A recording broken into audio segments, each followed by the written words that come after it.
us to part 3 of the chapter Madam Rides a Bus। तो यहाँ तक हमने देखा कि वल्ली बस का सफ़र बहुत इंजॉय कर रही है और उसने कौन से पापड़ बेले हैं हम कह सकते हैं या फिर मेहनत की है इस सफ़र के लिए, ये हम इस भाग में देखेंगे। Her first journey, what careful, painstaking, elaborate plans she had to make for it। तो यहाँ लेखक बता रहे हैं कि इसकी ये फर्स्ट जर्नी थी, यानी ये पहला सफर था। हर यहाँ पे है वल्ली के लिए, और उसने बहुत ही केयरफुल यानी सावधानी के साथ पेंस्टेकिंग का अर्थ है कि आप जब किसी भी चीज में बहुत मेहनत करते हैं या फिर आप बहुत श्रम के साथ उस चीज को पाते हैं तो उसे हम कहते हैं पेंस्टेकिंग। और इलैबोरेट यानी बहुत ही विस्तार के साथ, उसके जो प्लान्स थे इलैबोरेट या बहुत ही विस्तार के साथ थे, वो उसने प्लान्स बनाए थे। She had thriftily saved whatever stray coins came her way। और उसके पास जो भी मितव्यय यानी कम से कम खर्चा करके थ्रिफ्टली वो जो बचा सकती थी, थोड़े बहुत सिक्के जो भटक के उसके पास उसके परिवार से आ जाते थे, वो उसे बचाती थी, उसे सेव करती थी। रेजिस्टिंग एवरी टेम्पटेशन, हर एक लालच को वो रोकती थी। वो उसमें उसे ध्यान रहता था कि मुझे लालच में नहीं जाना है, इन पैसों को खर्च नहीं करना है। और एक छोटे बच्चे के मन में कैसी लालच हो सकती है, जैसे पेपरमेंट्स खरीदना हो या टॉयज खरीदना हो, बलून्स और ऐसे जो भी चीजें हैं। She would just stop herself कि नहीं भाई मैं टेम्प्ट नहीं होंगी, मैं लालच नहीं करूंगी या मैं इसमें पैसे को दूसरे काम में खर्च नहीं करूंगी। And finally she had saved a total of 60 पैसे, और अंत में उसने बस में सफर करने के लिए 60 पैसे बचा लिए, 30 जाने के और 30 आने के। How difficult it had been, particularly that day at the village fair।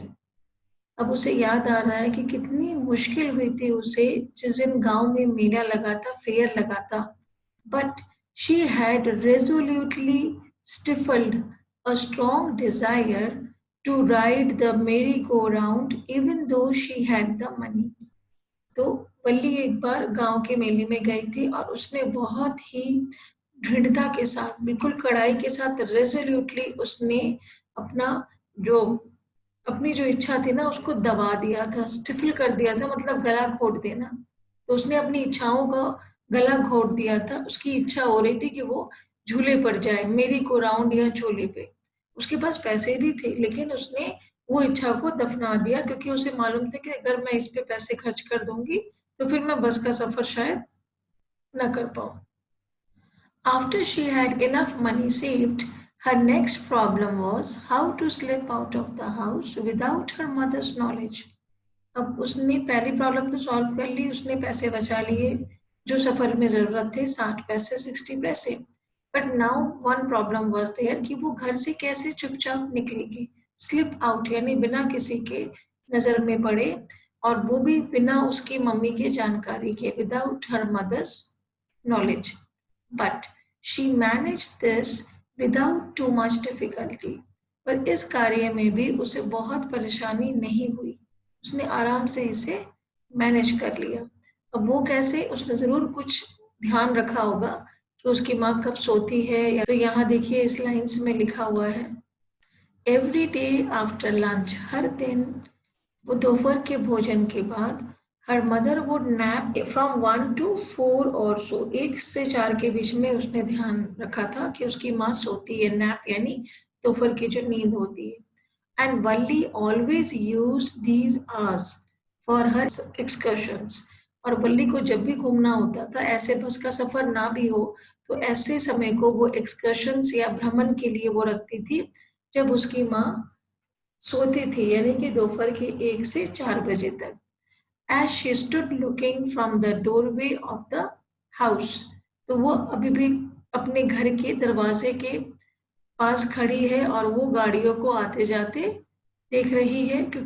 और sometimes even ventured out, मतलब हिम्मत करके सावधानी के साथ वो गांव घूमने निकल जाती थी। एंड दीज सेम आवर्स, उसी समय में 1 से 4 के बीच में could be used for her first excursion outside the village।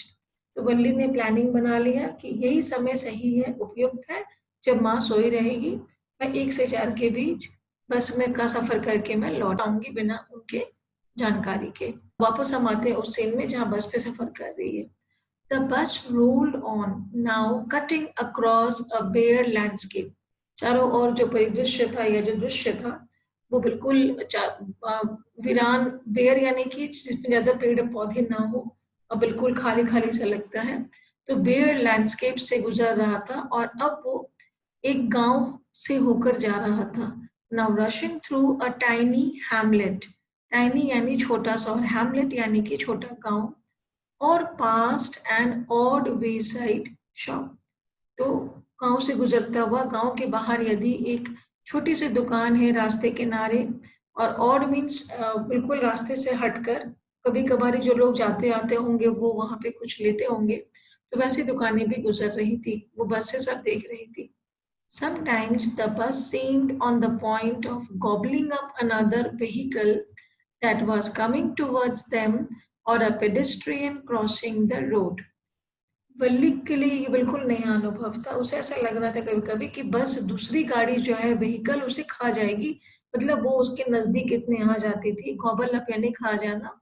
या कभी कभी उसे लगता था कि सामने से जो पैदल यात्री गुजर रहे हैं, पेडेस्ट्रियन या पैदल यात्री, वो जो सड़क पार कर रहे हैं ना, उसको कहीं धक्का न लग जाए। But low, somehow it passed on smoothly, leaving all obstacles safely behind।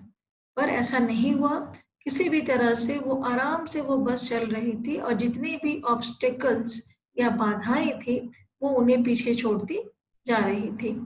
Trees came running towards them, but then stopped as the bus reached them, and simply stood there, helpless for a moment, by the side of the road before rushing away in the other direction। तो ये एक आम अनुभव है कि जब भी हम सफर करते हैं तो पेड़ कुछ पल हमारे साथ चलती हैं और फिर रुक जाती हैं।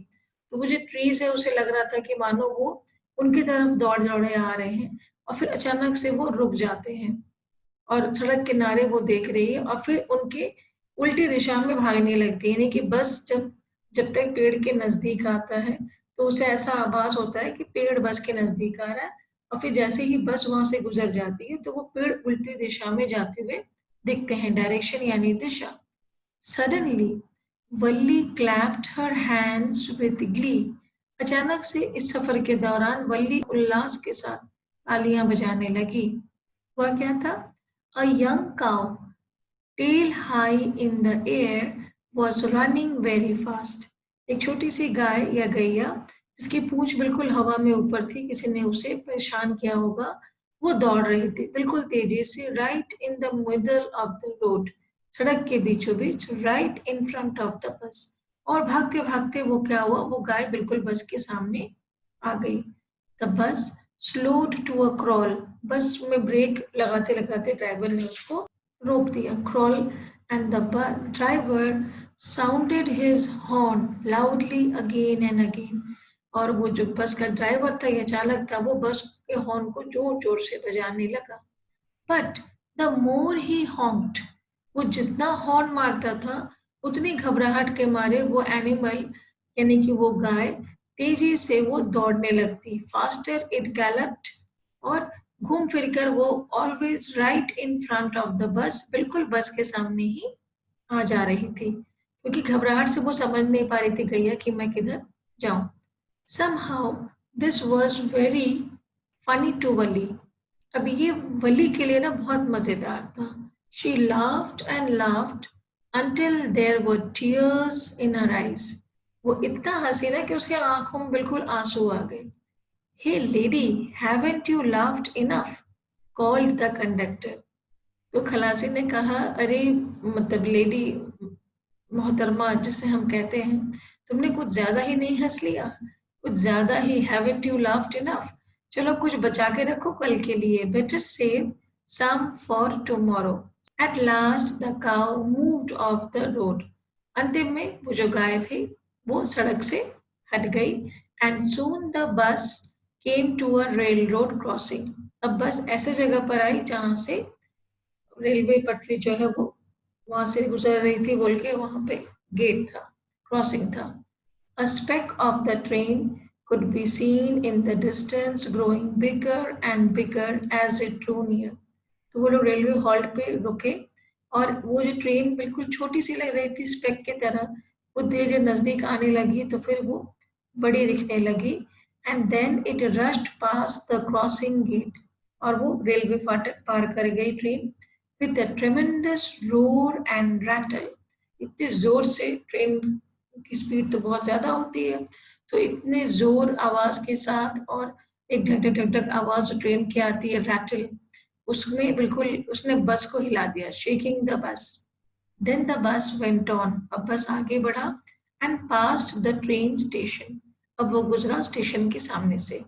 From there it traversed a busy well laid out shopping street and turning entered a wider थॉरोफेयर।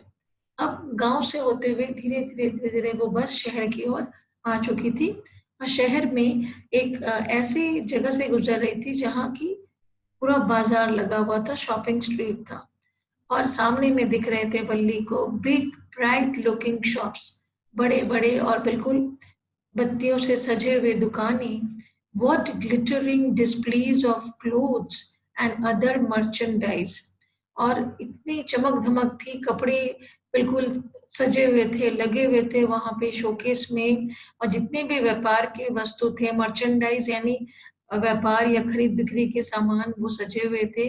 And such big crowds, और इतनी ज्यादा भीड़ थी जो वल्ली के लिए बहुत ही नया था। उसे लग रहा था कि मैं कहाँ आ गई हूँ, उसकी एक्साइटमेंट हमें समझ में आ रही है। स्ट्रक डम विथ वंडर, अब बिल्कुल उसकी बोलती बंद हो गई ये देखकर। स्ट्रक डम यानी बिल्कुल चुप हो जाना, आश्चर्य के मारे। वल्ली कीप्ड एट एवरीथिंग, वल्ली बिल्कुल मुंह खोले ताक रही थी कि ये क्या चीज है। And then the bus stopped and everyone got off, सब उतर गए एक्सेप्ट वल्ली, वल्ली बस से नहीं उतरी। Hey lady said the conductor, तो कंडक्टर ने उससे पूछा कि महारानी, aren't you ready to get off, क्या आप उतरेंगी नहीं? This is as far as your 30 पैसे टेक्स यू, तो उसने बताया कि ये अंतिम स्टॉपेज है और यहीं तक हम आपको लेकर आ सकते हैं, 30 पैसे में इतने दूर का सफर आप कर सकते हैं। तो वल्ली ने बोला, no, Valli said, I am going back on the same bus, मैं इसी बस में वापस जाऊंगी। और उसने फिर और 30 पैसे अपने पॉकेट से निकाले और कॉइन्स उसे दे दिए। अब कंडक्टर ये नहीं समझ रहा था कि लड़की अभी शहर तक आई और फिर उसने पैसे देकर कहा कि मैं वापस जाऊंगी, उतरना नहीं चाह रही है। तो कंडक्टर ने पूछा, why, is something the matter, क्या कोई बात है, कुछ हुआ है, आप नहीं उतरना चाहती हैं, तुम उतरना नहीं चाहती हो? नो, नथिंग्स द मैटर, वली ने कहा, नहीं बिल्कुल नहीं, कोई बात नहीं है। I just felt like having a बस राइड, दैट्स ऑल, वो मेरी बस इच्छा थी कि मैं एक बस में सफर करूं और बस उसके लिए मैंने कर लिया। Don't you want to have a look at the sights now that you are here, तो फिर खलासी ने पूछा, क्या तुम नहीं चाहते हो कि यहाँ जो भी दृश्य है, साइट है, ये तुम देखो जब तुम यहाँ पहुंच चुकी हो? तो क्या कहती है वल्ली, ऑल बाय माई सेल्फ, बोली अकेले अकेले, ऑल बाय माई सेल्फ यानी बिल्कुल अकेले। Oh, I would be much too afraid, मैं डर रही हूँ कि मैं अकेले उस बाजार में कहीं खो जाऊं या मैं घूमना नहीं चाह रही हूँ। तो वल्ली ने साफ कहा कि नहीं, मैं नहीं जाऊंगी बाबा, मुझे डर लग रहा है। अब ये सुनने के बाद में कंडक्टर ने क्या जवाब दिया, greatly amused by the girls way of speaking, अब वो जिस तरह से बोल रही थी तो उसके बोलने के तरीके से वो खलासी काफी प्रभावित था और वो बिल्कुल मजे ले रहा था। वो कह रहा, but you weren't afraid to come in the bus, तुम तो लेकिन बस में जब आई तो तुम इतनी नर्वस या घबराई हुई तो नहीं लगी? Nothing to be afraid of about that, she answered, बलिन ने कहा कि बस में सफर करने में डरने वाली कोई बात ही नहीं थी। तो नथिंग, कुछ भी नहीं था डरने का, तो फिर मैं क्या डरूं? Well then why not go to the stall over there and have something to drink. तो फिर खलासी ने जिद किया कि क्यों ना वहां जाके स्टॉल में, दुकान में तुम कुछ पीने का ले लो। Nothing to be afraid of about that either. यहाँ भी डरने की कोई बात नहीं है। उसने उसी के लहजे में कहा कि जिस तरह से बस में सफर करने में कोई डर नहीं है, तो यहाँ भी तुम्हें दुकान में जाने में कोई डर नहीं है। लड़की ने कहा, oh no, I couldn't do that. नहीं नहीं, मैं ऐसा नहीं कर सकती। तब कंडक्टर ने कहा, well then let me bring you a cold drink. चलो मैं ही जाकर तुम्हारे लिए एक कोल्ड ड्रिंक ला देता हूँ। तो इससे दिख रहा है कि उनका व्यवहार कितना बहुत मिलनसार थे, और उन्हें वल्ली अच्छी लग रही थी, वो वल्ली से बातें कर रहे थे। नो, अब वल्ली ने जैसे ही सुना, वल्ली ने क्या कहा, no I don't have enough money. मेरे पास पर्याप्त पैसे नहीं है। Just give me my ticket, that's all. 30 पैसे मैंने दे दिए आपको, आप सिर्फ मेरा टिकट दे दो। It will be my treat and not cost you anything. तो इस पर कंडक्टर ने कहा कि मेरी तरफ से ये आपको मैं पिला रहा हूँ, और इसके पैसे आपको नहीं लगेंगे। No no, she said formally, please no. और वल्ली ने मना कर दिया कि नहीं नहीं, मुझे नहीं पीना है, मुझे आपकी तरफ से कोई ट्रीट नहीं चाहिए। The conductor shrugged.